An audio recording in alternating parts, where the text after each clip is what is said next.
একদিকে হিরো আলমের কান্ধায় আছে বাবার লাশ, অন্যদিকে সোশ্যাল মিডিয়াতে ছড়িয়ে পড়েছে বউয়ের নাচ। পাবলিক সোশ্যাল মিডিয়ায় হিরো আলমকে দিচ্ছে বাঁশ, এই হচ্ছে বর্তমান ট্রেন্ডিং, তবে একসময় হয়ে যাবে ইতিহাস। আসুন এখন মেন বিষয়ে চলে আসি। মডেলদের জন্য বিয়ে হচ্ছে শুধুমাত্র একটা বিজনেস। আপনি আজকে ট্রেন্ডিংয়ে আছেন, কালকে আপনি ট্রেন্ডিংয়ে নাই, সে আপনার সাথে নাই। রিয়ামণি এটি বুঝিয়ে দিয়েছে। হিরো আলমের বাবা অসুস্থ হয়ে পড়েছিল, তারপরেও রিয়ামণি তাকে দেখতে আসেনি। সে অভিযোগ করছে যে হিরো আলম আমাকে জানে মারার হুমকি দিয়েছিল। কিন্তু হিরো আলম কি বলছে?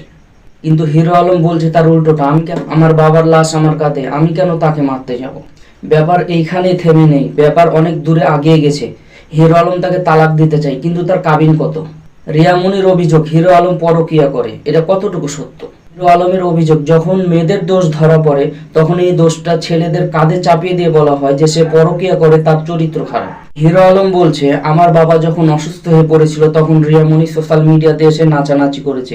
এখন রিয়ামণি বলতে চাচ্ছে যে এই ভিডিওগুলো আমার এখনকার না, এই ভিডিওগুলো হচ্ছে পুরানো ভিডিও। হিরো আলম শুধু আমাকে দোষারোপ করার চেষ্টা করছে। হিরো আলমও পাল্টা জবাব দিয়ে বলেছে যে আপনারা চেক করে ভালোভাবে দেখতে পারেন যে এই ভিডিওগুলো এখনকারই।